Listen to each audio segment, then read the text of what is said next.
The airport buzzed with the usual rhythm of departure. Rolling suitcases clicked against the polished floor. Boarding calls echoed from overhead speakers. Children laughed as they darted ahead of weary parents, while business travelers leaned on their phones, eyes glued to screens that offered both distraction and escape. It was chaos, the kind that belonged to every terminal around the world. But for Colonel James Walker, none of it registered. His polished shoes struck the tile with deliberate weight, each step carrying more than just the physical burden of his uniform. It was the silence inside him that stood apart, a silence born from a duty no one ever wanted to fulfill. Behind the bustling glass windows of the terminal, resting on the tarmac beneath the late afternoon sun, was the reason he was here. A flag-draped casket, Private Daniel Harris, 23 years old, gone far too soon. Walker had escorted soldiers home before, but every time it hit differently. Each flag was a life, a story, a family waiting on the other side. Each mission was personal. Before we go any further, if this is your first time watching one of our videos, we'd love for you to hit that subscribe button. Your support means the world to us, and it helps us bring you even more powerful stories. Stick with us till the very end. And if the story moves you, drop your thoughts in the comments and share it with a friend. Now let's begin. Walker paused near a long stretch of windows, his eyes drawn to the sight of the aircraft that would carry him and Private Harris home. He straightened his hat, took a measured breath, and pressed forward toward the airline counter. This wasn't about convenience or comfort. It wasn't about him at all. This was about keeping a promise. No one gets left behind. Not in the field. Not in death. When he reached the counter, he laid down his military orders and identification with practiced precision. The woman behind the desk looked up briefly, her expression distracted, before turning to her computer screen. She began typing, her fingers quick but mechanical. Then, something shifted. A pause. Her brows knitted, her lips tightening just slightly as she squinted at the monitor. Her hands stilled on the keyboard. That hesitation was small, barely noticeable to anyone else. But Walker saw it. He had been trained to see hesitation. The seconds dragged. Finally, she looked up. "Sir, may I see those papers again?" Her voice carried a thin edge of uncertainty, one she tried to smooth over with forced politeness. Walker's jaw tightened slightly. He slid the papers back across the counter without a word, his gaze steady. He had walked into ambushes before. He had felt the tension of a room before anything was said aloud. And right now, that same current was sparking. Something was wrong. The agent studied the paperwork again, her fingers trembling just slightly as she passed it back. I'm sorry, Colonel, but there seems to be an issue with your ticket. At this time, we cannot allow you to board this flight." The words were delivered with a carefully practiced smile, the kind designed to sound final. But to Walker, they hit with the sting of disrespect. His voice, when it came, was calm, too calm. "I'm escorting the remains of a fallen soldier. All documentation is in order." He tapped the papers lightly with 2 fingers. "There is no issue here." She didn't meet his eyes. Her gaze flicked sideways toward a co-worker at the next station. A whisper passed between them, low but deliberate. The second agent glanced up, his expression unreadable, then leaned closer to the screen in front of him. Walker had seen this before. Uncertainty masked as authority. Bureaucracy wrapped in fragile tones. The woman turned back, forcing another strained smile. "I understand, sir, truly, but there's a security protocol in place, and unfortunately, we can't override it." Walker's shoulders squared, his silence holding the weight of discipline carved by decades of service. "Security protocol?" His voice didn't rise. It didn't need to. The steel inside it carried farther than volume ever could. "Yes, sir," she said almost too quickly. "It's just policy." Policy. Walker had heard that word in far too many forms, in far too many places. It was the shield people hid behind when they had no real answer. His jaw tightened. Behind him, the line of passengers shifted, impatient murmurs beginning to ripple. People glanced up, sensing something unusual, though they didn't yet understand the gravity of what they were witnessing. Walker leaned in slightly, his eyes steady on hers. "Ma'am, let me be clear. This is not a personal trip. This is a military assignment. My orders are valid. My documentation is valid. There is no policy that prevents me from fulfilling my duty. So I'll ask you again, what is the real issue here?" The woman's composure faltered. Her eyes darted once more to her coworker, then to the supervisor lingering at the back of the counter area. It was a glance that betrayed everything: fear, uncertainty, and the uncomfortable weight of knowing they were denying something sacred. The supervisor, a man in his 50s with thinning hair and a practiced air of authority, stepped forward at last. "Sir," he began, his tone clipped but courteous, "I apologize for the inconvenience, but we have certain protocols that must be followed, and unfortunately, we cannot override them at this time." That word again. Protocols, the hollow echo of bureaucracy. Walker inhaled slowly through his nose. His discipline, forged through years of combat and command, kept his frustration buried deep. He had faced down situations more volatile than this. He had seen walls put up where none should exist. But this was different. This wasn't about him. It was about the young soldier draped in the flag outside, waiting to go home. And he was not about to let policy stand in the way of honor. The air around the counter began to shift. Passengers in line had grown quiet, their curiosity sharpening into attention. A soldier in uniform being denied passage was not something one saw every day. The silence stretched, heavy and suffocating. Walker didn't move, didn't blink. His stillness was sharper than any outburst could have been, and the passengers in line felt it. Phones lowered, conversations stalled. Eyes turned toward the counter where a decorated officer in uniform stood facing down a corporate wall. A young man near the back leaned to his friend, whispering, "What's going on? Why won't they let him through?" His voice carried just enough to spark the first ripple of awareness. Heads turned, necks craned. People shifted in their places, sensing something was wrong. The supervisor cleared his throat, his eyes avoiding Walker's steady gaze. "Sir, I assure you, this is nothing personal. We're just following procedure." Walker's reply came without hesitation. "Respectfully, that's not good enough." His tone was firm, but not raised. Every syllable landed with controlled precision. "This soldier deserves his journey home without obstruction. I will not accept a vague excuse. I will not step aside." The woman in the red blazer, two passengers down the line, tilted her head and frowned. She whispered something to her husband, who shook his head in disbelief. A teenager clutched his boarding pass tighter, his brows furrowed as he pulled out his phone. Then from somewhere deeper in the line, an older voice cut through the tension. "Is there an issue with his military clearance?" Walker turned his head slightly. The man was in his 60s, weathered face lined by time, a faded USMC cap resting snug on his head. A Marine, a veteran. His eyes were sharp, unyielding, and when he spoke again, his voice carried weight. "Because if there isn't, I don't see why a soldier escorting one of our own is being treated like this." The supervisor stiffened, caught off guard. "No, sir, this isn't about clearance. It's simply a matter of protocol." The Marine let out a sharp, incredulous breath. "Protocol?" He folded his arms tightly across his chest. "I've gone through security more times than I can count, and I've never seen protocol deny a soldier his duty. So I'll ask you again. What is it really?" Murmurs rippled through the crowd. Phones tilted upward, cameras quietly activated. The casual chaos of the terminal was gone, replaced by a building storm. Passengers weren't just watching anymore.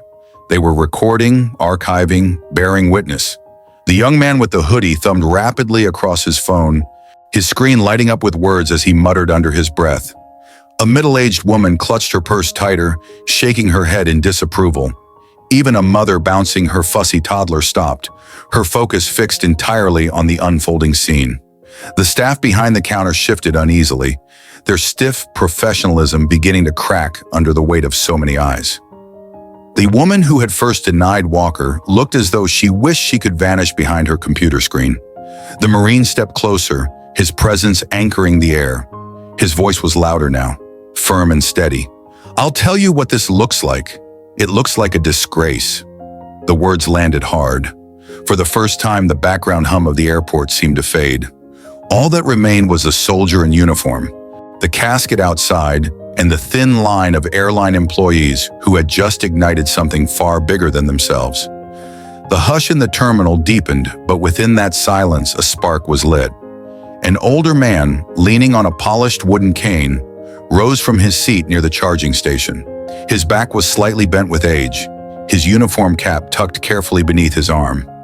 Every inch of him carried dignity, from the medals that gleamed faintly on his chest to the steady resolve in his step. He approached the counter with deliberate calm, the kind that comes only from years of enduring storms without flinching. When he reached the young father, he placed a gentle hand on his shoulder, not to comfort only, but to remind him he was not alone. The veteran turned his gaze on the attendant, his voice rich with gravel, yet unwavering. "Son," he said, though his words were meant for everyone within earshot, "that man has every right to sit on this plane. He's not asking for a favor. He's asking for the dignity your company promised when he bought that ticket." The young father looked up at him, his jaw tightening as gratitude flickered in his weary eyes. Around them, whispers rippled. Passengers shifted in their seats, some pulling out their phones, others nodding in agreement. The act of one man standing had given everyone else permission to rise, not just from their seats, but from silence. The attendant faltered for a moment, his rehearsed lines suddenly inadequate against the weight of history standing before him. "Sir, with all respect," he began, but his voice cracked ever so slightly. "This isn't about dignity, it's about regulations." The veteran tilted his head, his eyes narrowing. "I've fought under a dozen flags, through the cold mud of Europe and the blistering sands of deserts you'll never know. I've watched good men bleed for freedoms people now take for granted. And you tell me it's about regulations?" His cane tapped the polished floor once, sharp and deliberate. "The only regulation here is respect, and you're failing it." A murmur of agreement rolled through the terminal like a low wave. Someone clapped quietly, another joined, and soon the sound swelled, not raucous but steady, a current of solidarity. The veteran's words had struck a chord that had been straining beneath the surface, and now the whole crowd leaned into it. The attendant, cornered between corporate rules and the rising voice of the people, shifted uneasily. His fingers hovered over his keyboard, but his eyes darted toward the supervisor in the glass-walled office. Inside, the supervisor had been watching, stiff-backed, as if weighing every second like coin. His decision was coming, but the tide in the room was already turning, and not in the airline's favor. The veteran didn't move. He remained steady, his presence towering even without height. His silence after those words louder than anything else in the building. The father straightened beside him, his shoulders no longer burdened by shame alone, but braced by support. For the first time that day, he felt the truth of it. He wasn't fighting this battle alone. The storm was gathering now, not from anger alone, but from a rising demand for justice, and there would be no stopping it. The supervisor finally emerged from behind the glass wall, his polished shoes clicking sharply against the terminal floor. His suit was crisp, his expression carefully neutral, but his eyes betrayed the weight of calculation. He strode to the counter with the air of someone used to control, and for a moment the murmur of the crowd quieted. "Ladies and gentlemen," he began, his voice carrying the trained authority of a corporate leader, "I understand emotions are running high, but let me assure you, our staff are simply following procedure. This situation is not about discrimination, it is about protocol." The words were smooth, rehearsed, but the crowd wasn't swayed. Phones stayed up, lenses pointed, red lights blinking. The young father's fists clenched at his sides, not from rage, but from the sting of hearing his struggle reduced to procedure. The veteran's eyes narrowed, but before he could speak, a woman near the boarding gate called out, her voice breaking with indignation. "Protocol? Is it protocol to humiliate a paying customer in front of his child? Is it protocol to strip dignity from someone who has done nothing wrong?" Heads nodded, voices murmured agreement. The fragile dam of patience was splintering. The supervisor raised a hand, his tone sharpening. "We are within our rights to refuse boarding if we deem it necessary. That decision is final." The statement landed like a slap across the terminal. Gasps rose, whispers sharpened into protests. A man in business attire stood, shaking his head. Final? Nothing is final when it comes to fairness. Not when the whole world is watching.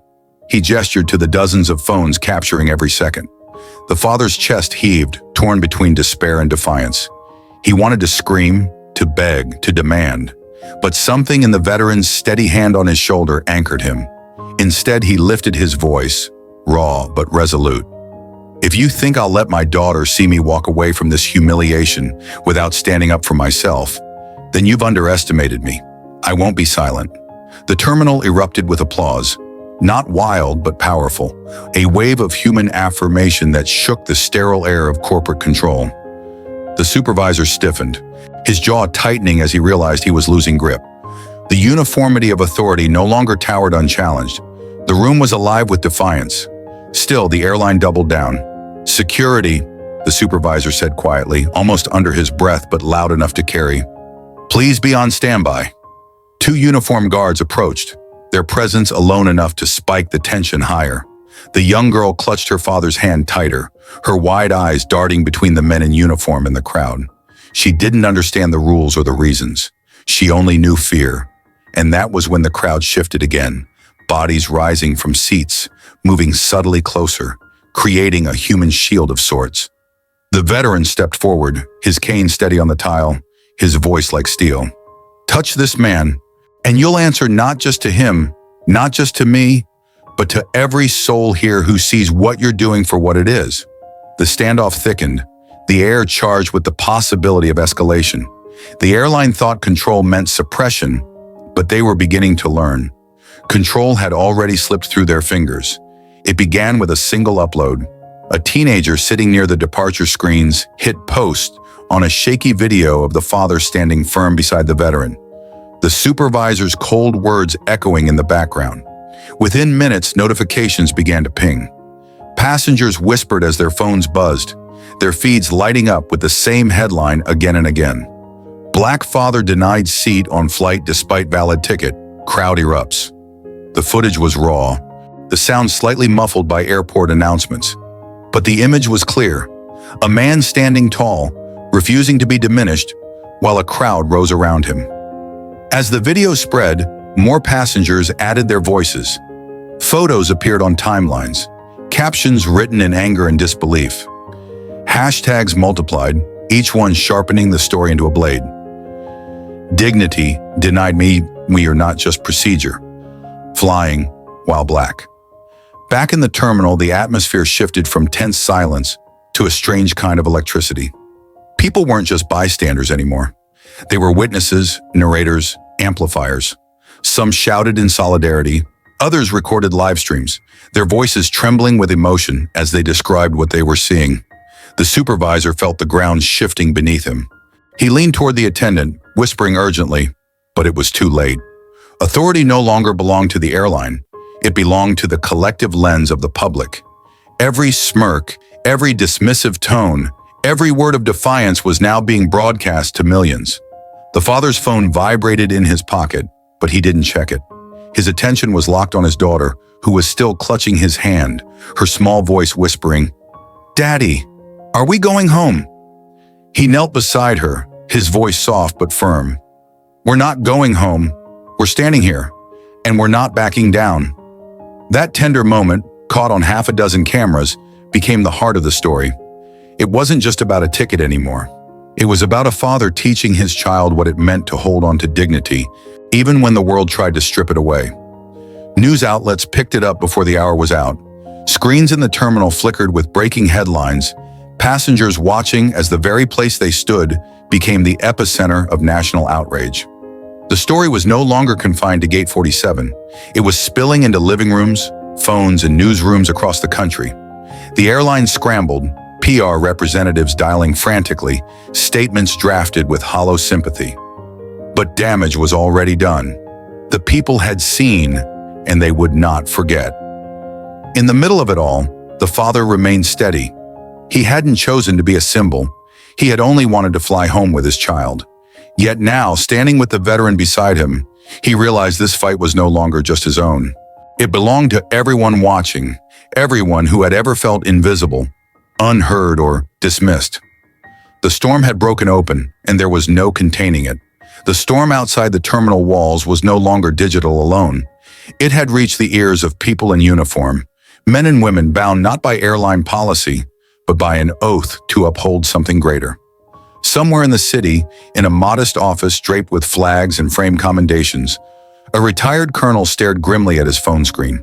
He replayed the shaky video again and again, his jaw tightening with every dismissive word from the supervisor, every flash of humiliation in the father's eyes. With a single call, he set wheels in motion that the airline could not possibly control. Back at the airport, tension thickened as two security officers lingered near the counter. Their hands rested on their belts, their posture stern, but their eyes flickered with unease. Even they could feel the weight of the cameras pressing down. They weren't just enforcing a rule, they were being watched by a nation. Then the shift happened. The sliding glass doors at the entrance hissed open, and in walked three men in pressed uniforms, metals glinting under the sterile airport lights. They weren't here for a flight. They were here because they had seen enough. The crowd parted instinctively, whispers spreading like wildfire. They're military. Are they here for him? What's happening? The veteran straightened at the sight of them, a spark of recognition flickering in his eyes. One of the officers saluted him lightly, then turned his attention to the counter. His voice carried the calm weight of authority that came from years in command. "This man is a ticketed passenger," he said, gesturing toward the father. "We've reviewed the situation. There is no legitimate reason for him to be denied boarding. He flies today, with his child. End of discussion." The supervisor stiffened, his corporate training ill-prepared for this kind of confrontation. "With respect, sir, this is an internal matter. Airline policy is clear." "Airline policy," the officer interrupted, his tone firm but measured, "does not override federal protections, nor does it excuse discrimination under the guise of protocol. You are standing on thin ice, and it is cracking beneath your feet." The crowd erupted in murmurs of approval, some clapping, others raising their phones higher to catch every word. The father's chest rose, relief mingling with disbelief, as though a dam inside him was finally breaking. The little girl peeked up at the uniformed men, her grip loosening slightly on her father's hand.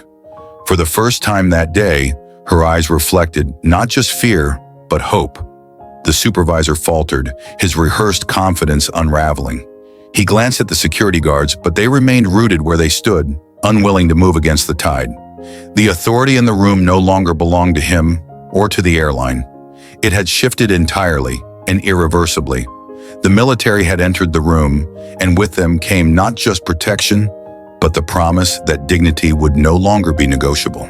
The airline's hold was breaking, but they hadn't surrendered yet.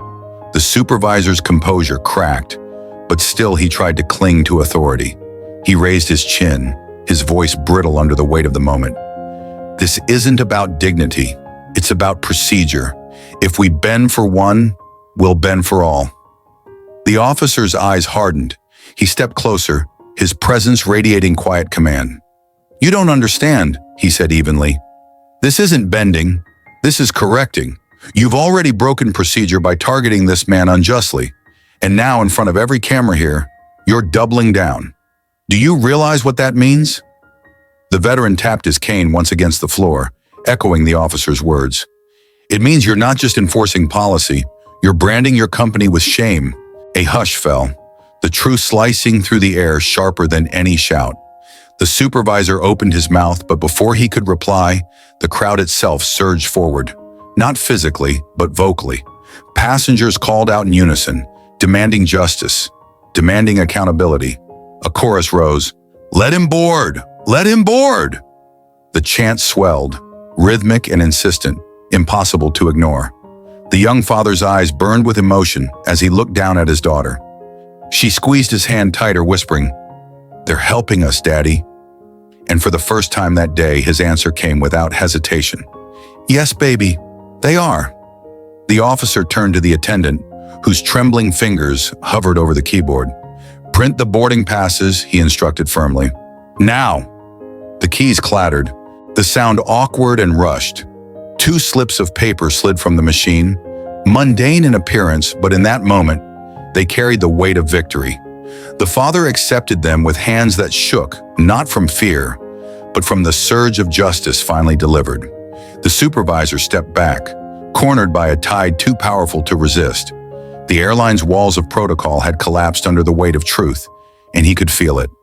Every second of his hesitation, every dismissive word, was now etched permanently into the digital memory of the nation. The father held the boarding passes aloft for the crowd to see. Applause broke out, raw and thunderous, not polite but triumphant.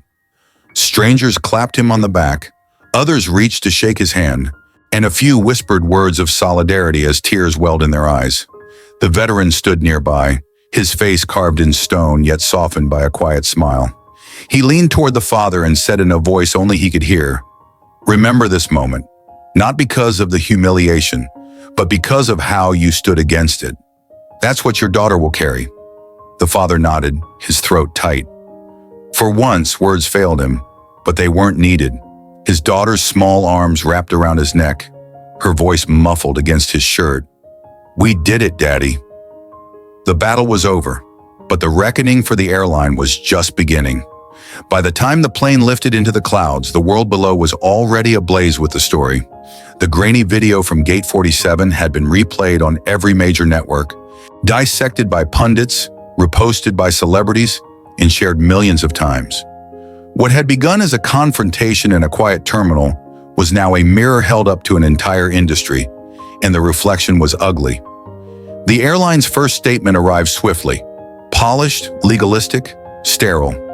It spoke of misunderstandings and unfortunate incidents, but it avoided the words that mattered most: apology, responsibility, humanity. The public wasn't fooled. The hashtags only grew louder, the outrage sharper. Stock prices dipped by the closing bell, investors nervous about reputational fire. Then came the second wave, lawmakers weighing in, advocacy groups issuing statements, veterans organizations demanding accountability. One headline blazed across the evening news: "Military heroes defend Black, father denied seat. Airline faces national backlash." The supervisor at the counter, once so certain of his authority, found his name circulating online. His clipped words, his rigid posture, captured in 1,000 screenshots, were now symbols of arrogance. The attendant, shaken and pale, quietly filed for leave, but the airline couldn't simply erase what the world had already seen. Meanwhile, the father sat quietly with his daughter as the plane carried them toward home. Passengers on board treated him not with pity, but with respect. Some nodded as they passed, others offered hushed words of support. A flight attendant, different from the one at the gate, bent low and whispered, "I'm so sorry for what happened. We're not all like that." He thanked her softly, though his heart was heavy. The victory at the gate had been real, but the scars of humiliation still lingered.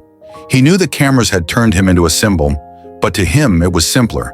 He was just a father who refused to shrink so that his daughter would learn never to. Back on the ground, the fallout continued. Protesters gathered outside the airline's headquarters, signs held high. Petitions spread like wildfire, demanding sweeping reforms. The company's executives, their smiles tight and voices measured, promised an internal review. But the people no longer trusted reviews. They demanded change. In living rooms across the country, families replayed the video. Parents pointed to the father and told their children, "That's what standing up looks like." Veterans saw the elder soldier and nodded with pride. And countless others who had carried silent wounds of their own felt seen in a way they hadn't before. The airline had tried to enforce silence through policy. Instead, they had awakened a movement through injustice. The storm had passed, but its echoes would not fade. Days turned into weeks, and the story never really quieted. It lived on in conversations around dinner tables, in classrooms where teachers showed the video as an example of courage, and in boardrooms where executives whispered about how quickly reputations could crumble. The father never sought attention. He never wanted to be a headline. All he had wanted was to walk with his daughter onto that plane, to honor his duty, and to carry home a fallen brother without interference. But sometimes life has a way of choosing its messengers. He stood at the graveside of the soldier he had escorted, hat pressed against his chest, his daughter's small hand wrapped in his.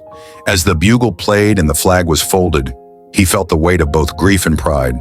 The young man had come home. The mission was complete. But deep inside, another mission had begun. A reminder that respect isn't negotiable, that dignity isn't something granted by policy. It's something owed, and when it's denied, it must be fought for. The Marine who had stood by him at the airport later sent a handwritten letter. "You didn't just fight for your daughter. You fought for all of us, and we saw you."